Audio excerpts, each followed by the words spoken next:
남아프리카 공화국 최초의 흑인 대통령이자 흑인 인권 운동가인 넬슨 만델라 아시죠? 그가 8년간 살았던 집이 호텔로 개조돼서 손님들이 맞이하고 있다고 합니다.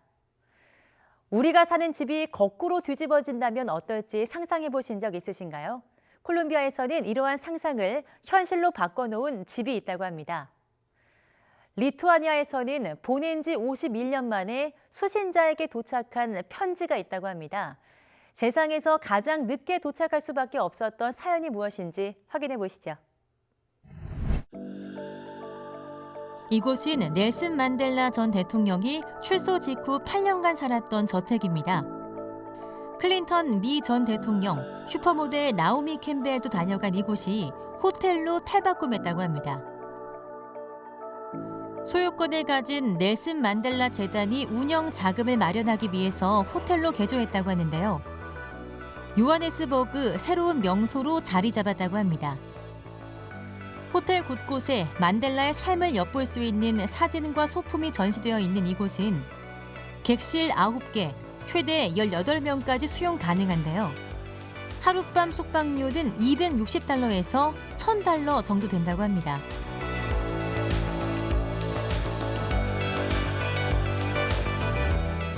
이 호텔에서는 만델라 대통령이 즐겼던 음식을 손님에게 제공하는데요. 22년간 만델라 가족을 위해 일했던 셰프가 직접 요리한다고 합니다. It feels so good. It feels so. I'm so. I don't know what words I feel so honored. 호텔의 분위기와 서비스에 손님들은 만족감을 느낀다고 하는데요. I could feel and sense something that this man, even though he passed on, but he still lives, he's still around us.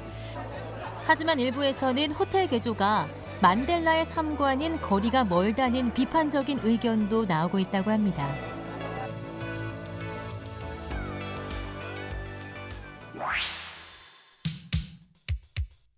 세모의 첫 회에 소개해드렸던 빙글빙글 돌아가는 집을 기억하시나요? 이 집에 대적할 만한 집이 콜롬비아에 등장했다고 합니다. 거대한 집을 마치 거꾸로 뒤집어 놓은 듯한 모양의 과타비타의 집은 콜롬비아 관광객들에게 새로운 핫플레이스로 인기를 끌고 있다고 하는데요.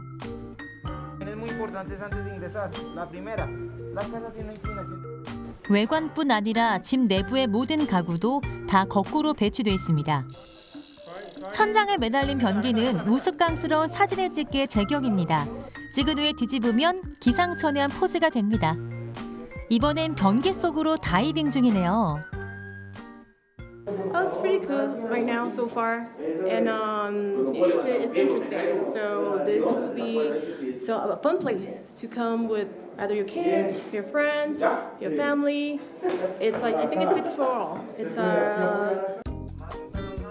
이 집에 오래 있다 보면 어디가 위고 어디가 아래인지 헷갈릴 정도라는데요.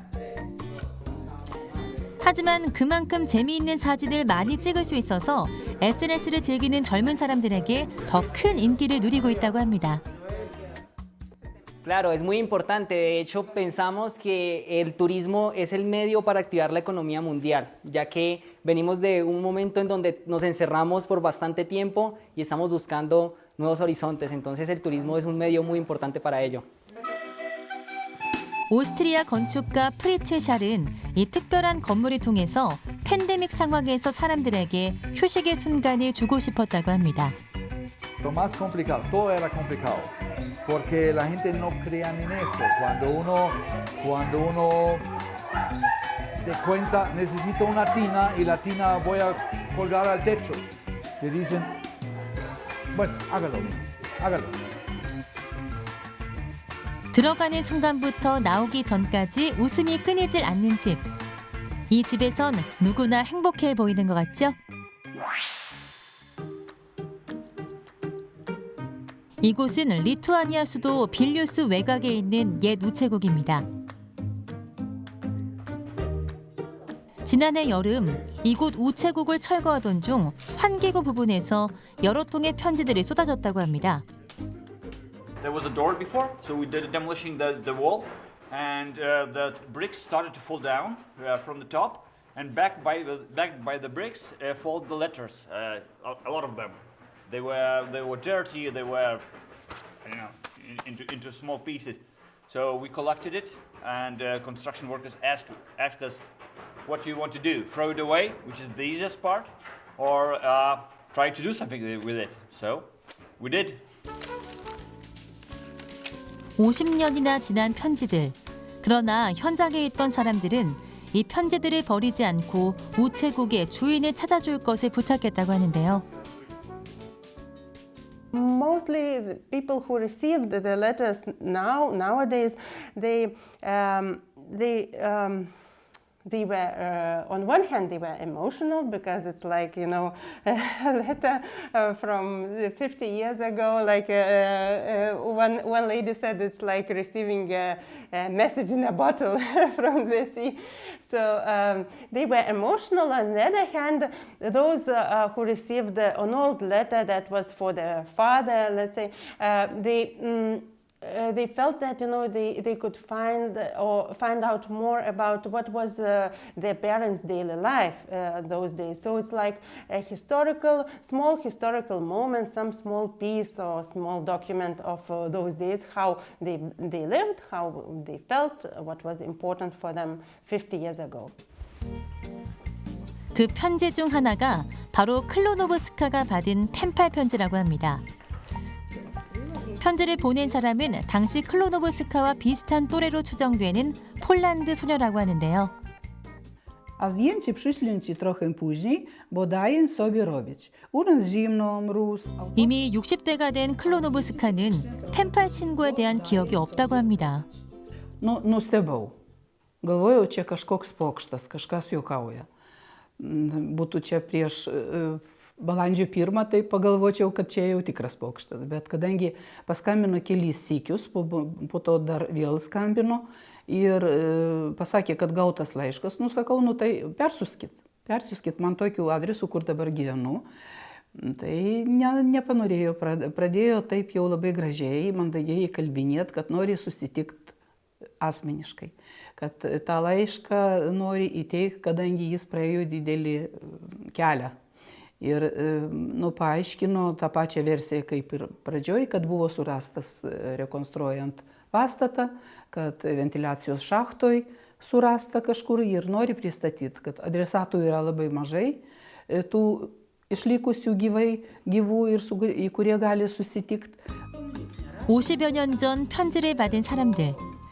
마치 타임머신을 타고 과거로 돌아간 듯한 기분이 들지 않았을까요?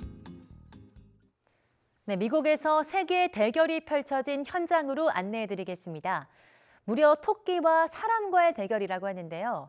무슨 대결이고 그 승자는 누구인지 잠시 후에 확인하실 수 있습니다. 앞을 보지 못하는 것에 대한 두려움은 일반 사람들에게는 상상조차 할 수 없는 막막함이 아닐까 싶은데요. 요르단에서는 이러한 좌절감을 운동으로 극복해서 제2의 인생을 살고 있는 시각장애인의 소식을 전해드리겠습니다. 또 인도네시아에서는 무려 6년 동안이나 타이어에 묶여 살았던 악어가 자유를 찾았다고 합니다. 마을 주민의 도움이 있었다고 하는데요. 그 사연 직접 들어보시죠. 귀여운 토끼가 자리한 이곳에서 오늘 특별한 이벤트가 열린다고 하는데요. 바로 토끼와 인간의 샐러드 먹기 대회. 세계의 대결이 시작되고 양 선수 기다렸다는 듯이 샐러드를 먹는데요. 다소 황당해 보이는 이 대회는 사실 말 한마디에서 비롯됐다고 합니다. The old expression salads or rabbit food came to me, and I remember seeing these ridiculous pictures on the internet of people holding these massive rabbits. I did a little research and I found out there was a local guy who actually breeds those. They're called Flemish Giants rabbits. So I contacted him and it was a match made in heaven. 하지만 정작 토끼는 대결에 관심이 없는 것 같네요. Rabbits are not scarfers. They're not like dogs. Just scarf it down quickly. They're nibblers. They nibble all day, all night. So they eat decent amounts, but over a period of time. 상대 선수는 아랑곳하지 않고 샐러드 먹기에 여념이 없는 인간 대표 레이나 황.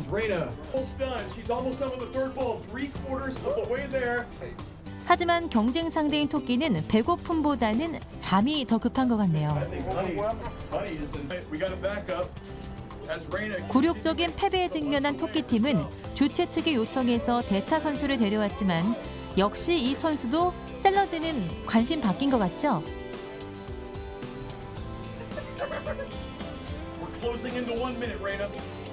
구경하는 사람들도 대결보다는 토끼의 귀여움에 더 빠져드는 것 같습니다.